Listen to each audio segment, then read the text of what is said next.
Just continuity, spacing. Teams have been game planning, so we just thought that was the right thing to do today. Is that continuity in the last game or continuity if you have to play Toronto in the first game? Yeah, both. Yeah.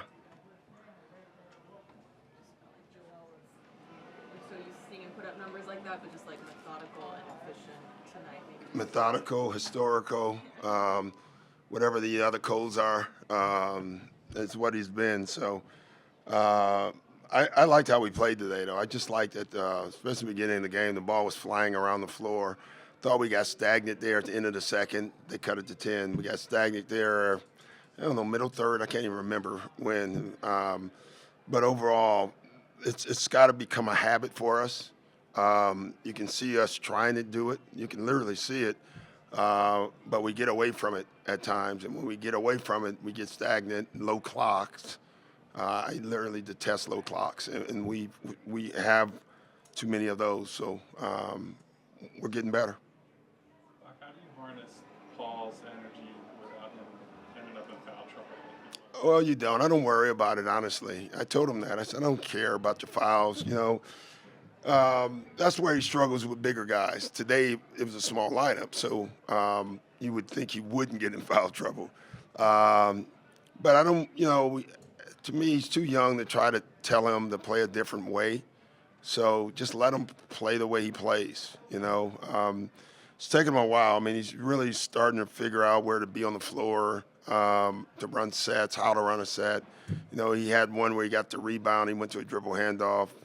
A month ago he would have tried a spin move, something like that. So getting guys to just understand who they are and their role on a team is very hard. I don't think people have any clue how hard that is. And he's doing it. And he's like Tyrese, too. Like, he's another worker. I mean, the guy just works his butt off. So really good to see. He'll be better with the fouls. I actually thought two of those were Paul Reed fouls, meaning, you know what I mean. Yeah, I don't want to say anything, but, he had his hands back. But they called him anyway, so.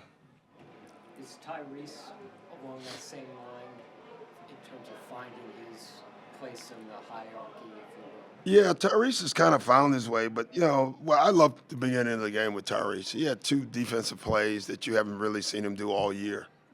Turned Halliburton and got a steal, got his hands on at least 8 balls today. Now his next step, first of all, he was exhausted because he hadn't done that. Secondly, he has to do that without fouling. That'll be his next step too, But if he can start helping us out on that end, man, that takes us to a big level. With one game left, what's kind of like the game plan for you for tomorrow in terms of just like resting guys? I know you guys still have a shot at the number 3 seed. Yeah. So. Not sure. Honestly, we've talked about it way too many times, and we still haven't decided. Both halves, really. I just thought he was great. He still hesitates on those open shots, which is, he's never had them. And so that's something he tells us he's got to get used to. Ball swings where he's open and shooting it. He's literally never had them in his career. And so we got to get him comfortable with that because the way teams are trapping, he's going to be the guy a lot. And I love when he catches shoots. He caught one in the corner, I think, where he didn't hesitate, and that was good to see.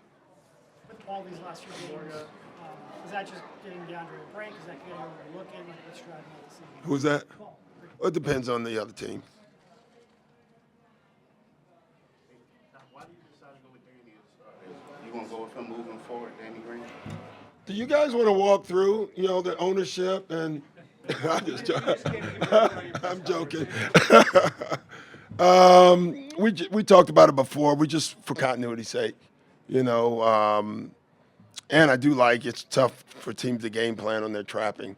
I like being able to do either one. The surprise of that is good.